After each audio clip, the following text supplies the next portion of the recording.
एक बूंद खून गलती से उस आदमी की बांह पर गिर गई और अगले ही पल उसकी बांह से एक राक्षसी चेहरा उभरने लगा।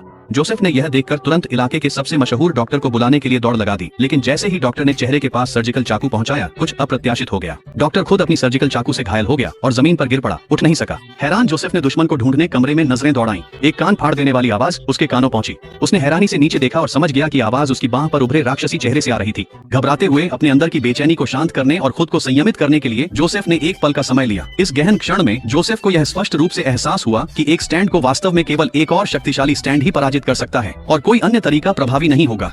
लेकिन जैसे ही वह जवाबी हमला करने की तैयारी कर रहा था, एक नर्स कमरे में आ गई। डॉक्टर को देखकर वह तुरंत बाहर भाग गई।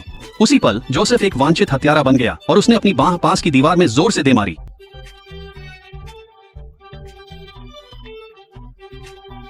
वह जोर जोर से चिल्लाने लगा। उसकी चीखें बाहर खड़े पुलिस वालों का ध्यान आकर्षित कर गईं। जोसेफ ने उस चेहरे को फंसाने के लिए अपनी क्षमता सक्रिय कर दी। जैसे ही पुलिस ने गोली चलानी शुरू की, जोसेफ ने अपनी बांह से राक्षसी चेहरा निकाल फेंका। मुश्किल से उनकी पकड़ से बच निकला, लेकिन जैसे ही वह भाग रहा था, अचानक उसकी बांह से एक मुर्गी का सिर गिर पड़ा। जोसेफ ने जल्दी से कपड़ा खींचकर अपनी बांह ढक ली, लेकिन तभी राक्षसी चेहरे ने अचानक उसके चेहरे पर मुक्का मार दिया। हैरान होकर उसने खुद को बचाने की कोशिश की, लेकिन चेहरे ने एक जोरदार घूंसा जड़ दिया, जिससे वह जमीन पर गिर पड़ा। कड़ी जद्दोजहद के बाद उसने जल्दी से अपनी बांह पर नियंत्रण पा लिया, फिर उसे अपने सामने रखे तेल के ड्रम में डाल दिया। तेल में बुलबुले उठने लगे और जोसेफ को लगा कि राक्षसी चेहरा मर चुका है।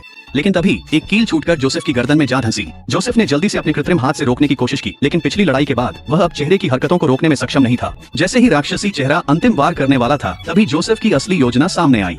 उसने तेल के गुणों का इस्तेमाल करके राक्षसी चेहरे के शरीर को पूरी तरह से ठोस बना दिया था। इसके साथ ही उसने अपनी क्षमता सक्रिय की और तुरंत अपनी बांह पर बने राक्षसी चेहरे को नष्ट कर दिया।